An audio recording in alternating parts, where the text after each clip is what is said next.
To the Wait What Are We Talking About podcast, episode 95. My name is Bret, aka Enigma9011, and today we're flying solo. You can catch this podcast live over on twitch.tv/Enigma9011 every other Saturday at 8 p.m. Eastern. You can join the chat if you're a sub over there. We'd love to have you in on the conversation. If you can't catch it live, that's A-OK. You can go over to YouTube and SoundCloud, where it's broken out topic by topic and put as one big video and MP3 for your amusement on the following Friday. So yeah, we're recording today. We're flying solo, and actually we're recording a little bit late. Release wise, it'll come out the same, so you guys won't really be affected. But we're not live, we're recording late. Reason for that, I knew I had the episode coming up being solo. I knew that was the case, except for Artemis popping in, of course. I had no idea what to talk about. So I decided to postpone it a little bit. I knew I had some things that I was going to be watching over the weekend. So right now, I am recording. It is late Monday night. So, like I said, didn't have anything to talk about leading up to that Saturday, so I decided to postpone and did some stuff over the weekend that I do want to talk about with you guys and go over. So, first things first, the topic one, Space Jam New Legacy just came out with LeBron James. So I kind of want to talk about my thoughts, mini review style of the film. So we're going to go full spoilers, not covering the whole film, obviously, but if you guys haven't seen it yet or you're interested in seeing it and don't want to be spoiled, skip this, come back to it, whatever it is. But we'll get into it. So yeah, New Legacy dropped this past Thursday, Friday, however you want to think about it. Thoughts overall on the movie. It was okay. I think if you want to watch it, fine. I don't think this is a movie I'll ever go back and watch again type thing. Like, it was okay. Now, a big reason that I kind of struggle with definitively what I want to say, my thoughts and opinions or review, whatever the hell you want to think about it, opinion is on this movie is because I kind of put it into two parts. I know 3-act structure, yada yada. I kind of put it into two parts of like my ultimate fun having of this movie, enjoyment of this movie, like, oh, this was cool. There's that part, and then there's the not disgust. That sounds like a little bit of a over exaggeration, but like, ooh, just dread and disappointment for this movie and it being made. That first act, that first third, however you want to think about this, where, you know, obviously they're given the groundwork of like what's going on with LeBron and his family, like why are the events of this movie going to take place, that whole setup. Not that the story itself is bad. It's hard to put a finger on it specifically, but like, I don't know if it was a combination of the acting or like the pacing of it or the reasoning behind the villain being essentially a computer program, the algorithm. Like, just all these elements just were, just put a bad feeling in my stomach, and I was really dreading moving through this movie, just like, why did we hold this movie back up? Why did we have to do a remake, reboot, sequel, whatever this actually is? You know, granted, Space Jam 1, you know, you're not going to say, oh, it was the best acting or it was the best movie ever, but like, obviously a lot of people, myself included, hold that movie near and dear to our hearts, or at least find some enjoyment out of it, and like can put those things to the side. I don't know, just this one, like, ooh. And, you know, there's the argument, like, oh, it's not made for you, it's made for kids. Fine, that's totally fine. You know, everybody can find enjoyment out of things differently, you know. I'm not going to sit here and criticize people like, oh, I really like this movie, well, fuck you. No, I'm not going to do that. Of course, if you like the movie, good for you. I'm just giving my 2 cents of what I thought about it. So, yeah, it was rough for that first act. So basically, this algorithm for Warner Studios wants to do pretty much get credit for what they've created by using LeBron's social media presence and following to let people know that he's done this stuff. So he's going to work with LeBron, put him in a bunch of movies, and they're like going to shell out all these different movies with LeBron starring, like Harry Potter and Game of Thrones and all these things. And I'm like, what? So that was how it was portrayed. But then LeBron says no, and then the algorithm gets all mad, so he like captures him in the program in the computer. So weirdness there, first off. Then we get the animosity between LeBron and his son, which is a pretty big factor into the story as well. Trailers didn't really lead up to that. It was kind of like trailers were saying, oh, we got captured, we got to go save our son. If that was the case, I think that would have been better overall. Now, granted, was that LeBron's like motivation the whole time? Yes.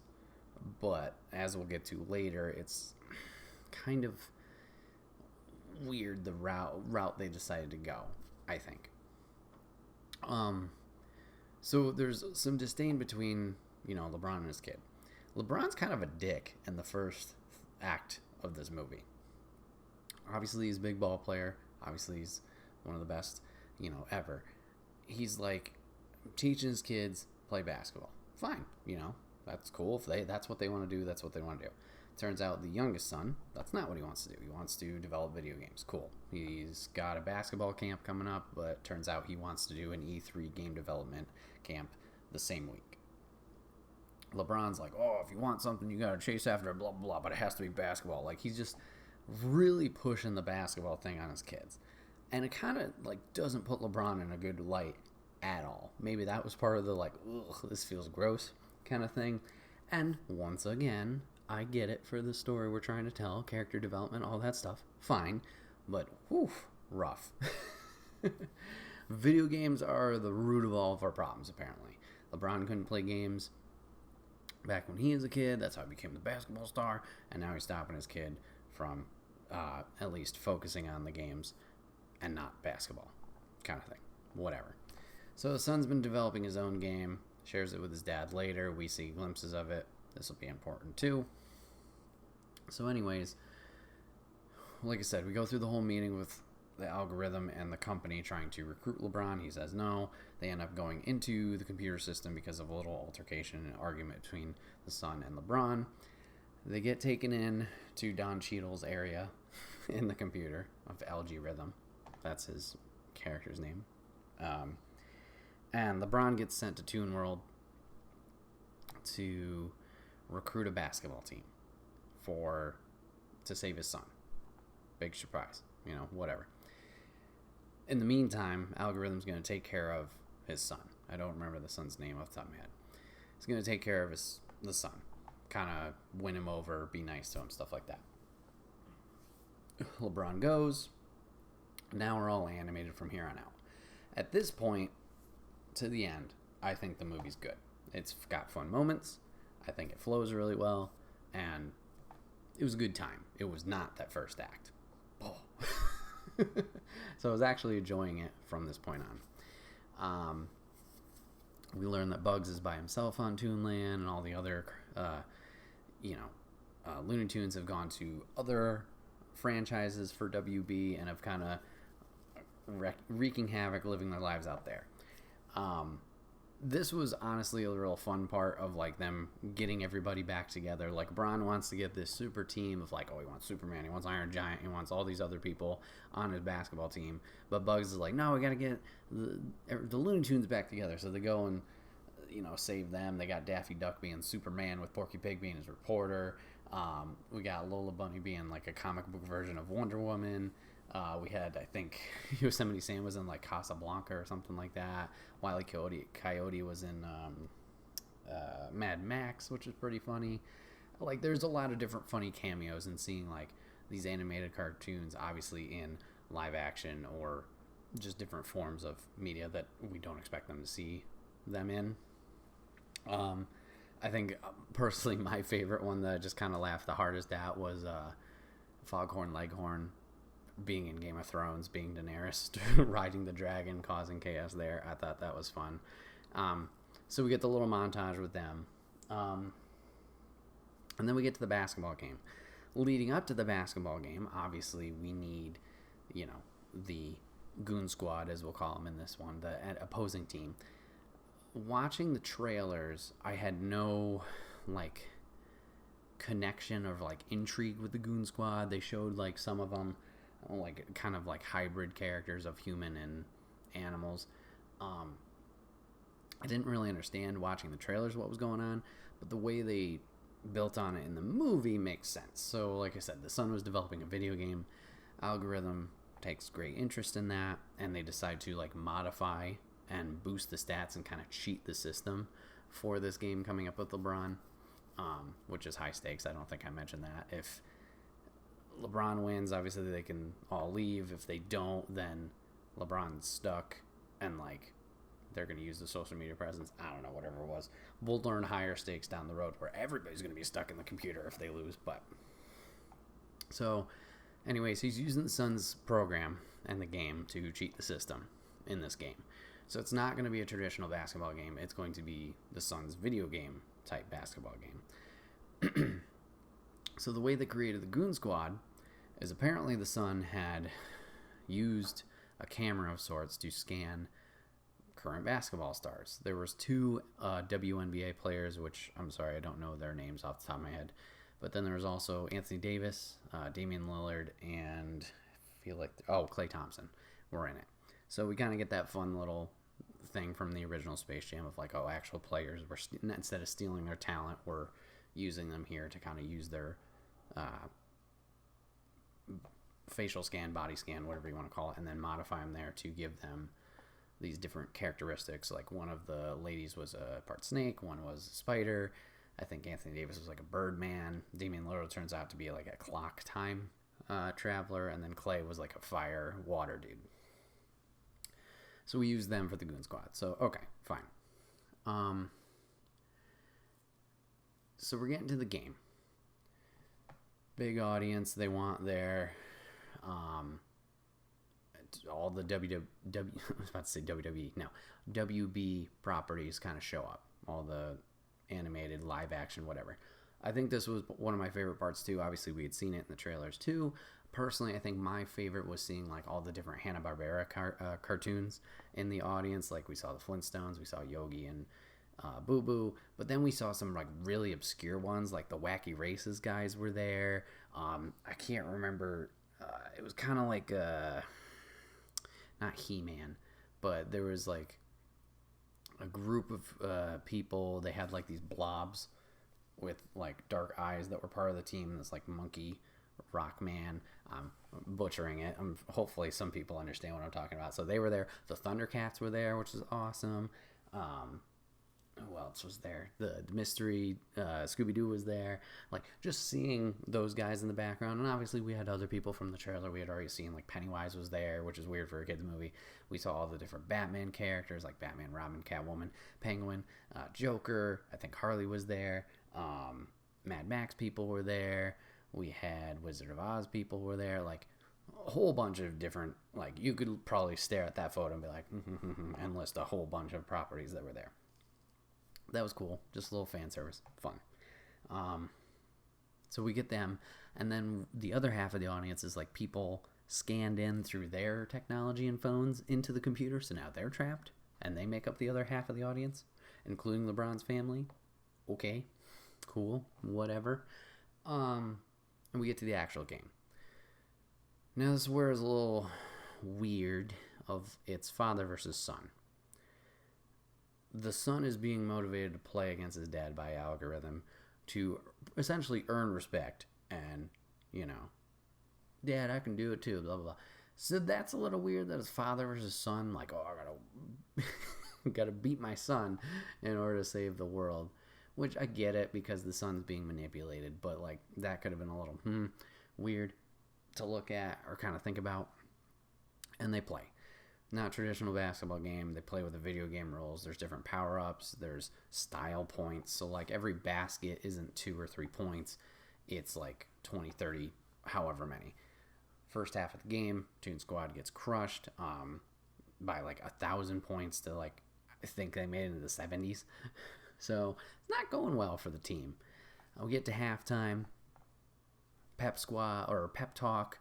No Michael Jordan's secret stuff. But we do get a fun Michael Jordan cameo, but not the Michael Jordan that we're expecting. They made the fun joke. Michael B. Jordan was in the crowd, so they brought him in and like, oh, I found Michael Jordan. And they're like, no, that's not Michael Jordan. That's the other Michael Jordan. And made a little fun joke there. Ha ha, he he, whatever. Now, speaking of Michael Jordan references, Space Jam, OG Space Jam, is referenced numerous times of like breaking the fourth wall of like, oh yeah, I remember doing this, but I'm not sure if it actually ever did happen or if it's just they're acknowledging that Warner Brothers had made movies like this. We saw the title of Space Jam fall with a bunch of other movie screens and whatever earlier in the film, so maybe it's just a reference of like, we made that as a movie, not this was an event. And we'll get another fun cameo, which I personally love. The Monstars are in there. The little aliens are in the crowd going, yeah, at one point. So I did really enjoy that kind of shout out and call out, thank God. But yeah, other than that, just the Michael Jordan joke, no Bill Murray, nothing like that. So yeah, they do the little pep talk. They decide, hey, if we're going to go out, we're going to be loony because they were just playing it all legit before, because LeBron's still a hard ass of, oh, we're going to play basketball the way basketball's meant to be played. So they get goofy with it. They start having fun, go from there, and they end up winning. Shocker, shocker, surprise. The Sun turns over to their team in the final quarter also, which kind of helps. So you get that kind of bonding moment with the father and son. Healing, good job. In the end, to make it dramatic, Algorithm will play in the final period, and he supercharges himself, attempts to cheat because he controls the system. Bugs will sacrifice himself by glitching himself, by doing a special move that LeBron taught his kids. IRL, that just doesn't work and breaks the game for whatever reason. So we get a little sad moment. Oh no, Bugs dead. But yeah, they end up winning because of this. Yay, Bugs Bunny. Yay, LeBron. Good job. End of the movie. All good. We all healed. We accept that his son wants to do something different. Support him. Great. And then we get Bugs in the real world asking LeBron if he can crash with him. And apparently the rest of the tunes are there too. I don't know if this is going to lead into a sequel. I really hope it doesn't. I'm fine with just leaving this as is. Like I said, the second and third act I thought were fine. That first act, I don't know what was going on, but just did not feel good watching it. Yeah, overall fine. One and done for me. I don't think this is one I'll go back to and like Space Jam, watch again and enjoy. Maybe just to do the little Where's Waldo of all the properties and be like, oh, there's that person. Oh, there's that person. But yeah, it is what it is. If you watched it, I hope you enjoyed it. And like I said, if, people really liked it, great. I'm not going to sit here and, berate them for liking what they like. No, I don't care. If you got something out of it, good for you. If not, an hour and a half, 2 hours of your time down the drain. But, it happens. I don't know. So yeah, there's my thoughts on Space Jam, New Legacy. Like I said, if you liked it, you liked it. If not, so sorry. Hopefully we can get something down the road that's better.